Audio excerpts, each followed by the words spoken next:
Bonjour tout le monde et bienvenue sur Money Tree, le podcast qui vous parle d'investissement et de finances personnelles au sens large et sans tabou.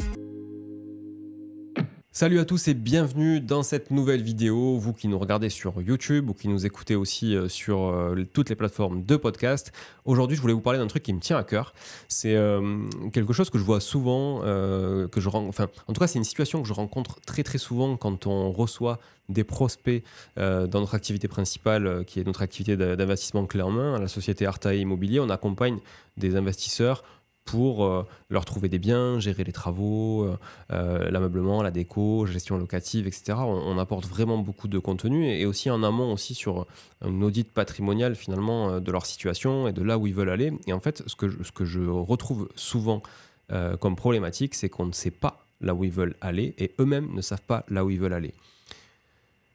Donc, pour répondre à ce genre de problématique, moi, je le répète souvent, et c'est ça que j'avais envie de partager aujourd'hui avec vous, plusieurs choses. La première chose, c'est que vous devez définir vos objectifs.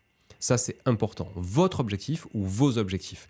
Ça peut être un objectif personnel, ça peut être un objectif de vie, ça peut être un objectif de famille, ça peut être un objectif professionnel, ça peut être toutes sortes d'objectifs, ça peut être de l'expatriation, etc. Donc, définir ces objectifs, ça veut dire quoi ? Je vous donne un exemple concret. Je définis pourquoi je veux investir dans l'immobilier.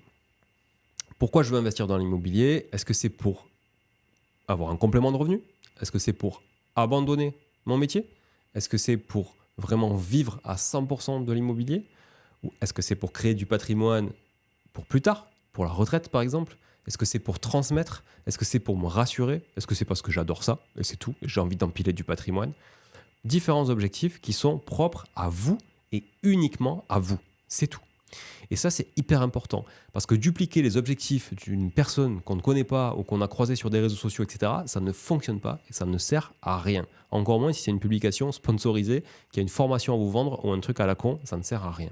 Donc, grosso modo, déjà, définissez votre objectif. En face de l'objectif principal, il faut mettre un autre objectif. Si par exemple, votre objectif principal est d'arrêter de travailler et de vivre de l'immobilier, en face, vous devez mettre un montant nécessaire, minimum, mensuel ou annuel, pour vivre de votre immobilier. Avant impôt, après impôt, considérez la fiscalité associée, considérez cette évolution de la fiscalité dans le temps, etc.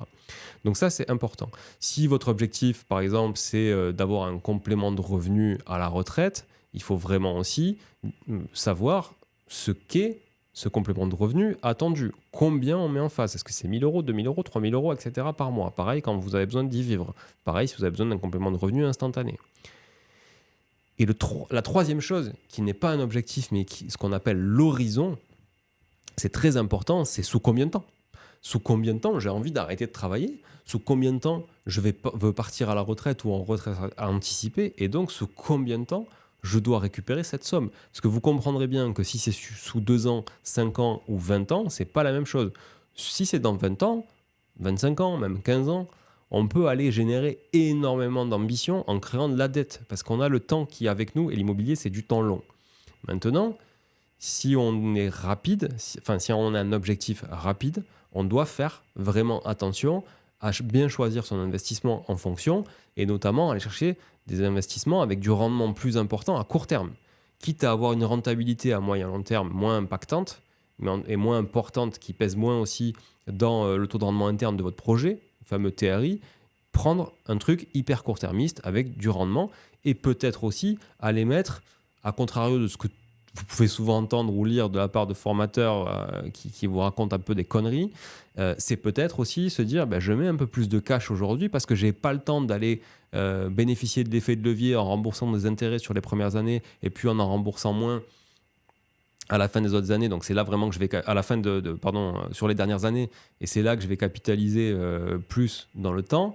J'ai pas le temps en fait. Si j'ai besoin vraiment d'un revenu rapide entre 2 et 5 ans par exemple, ou même voire même instantané, j'ai besoin d'avoir des fonds propres qui travaillent pour moi ou un énorme rendement. Voilà, ça c'est deux choses différentes. Pourquoi je vous dis ça ? Objectif, horizon. En fait, c'est très clair. Je vais vous donner un parallèle que j'adore, qui est un exemple très concret. Si, dans Waze, que tout le monde connaît, vous ne mettez pas la destination dans laquelle vous voulez vous rendre, comment Waze peut vous indiquer le chemin à prendre. C'est impossible.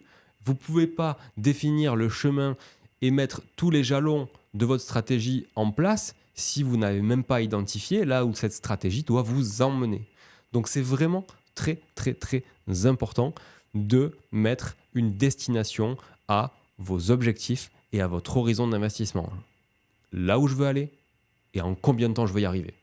Voilà.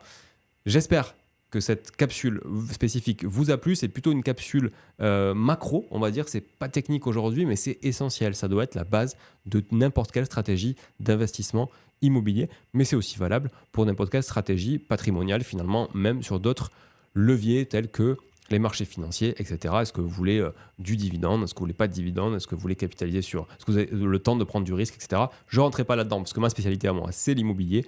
Mais en tout cas, j'espère que vous l'aurez compris et que cette capsule aura été très claire. Et je vous dis à très vite. Et n'hésitez pas à liker, partager et commenter aussi tous ces contenus sur les différentes plateformes réseaux sociaux sur lesquelles nous sommes en tapant tout simplement Money3 ou Money3 Podcast. À très vite. Ciao, ciao.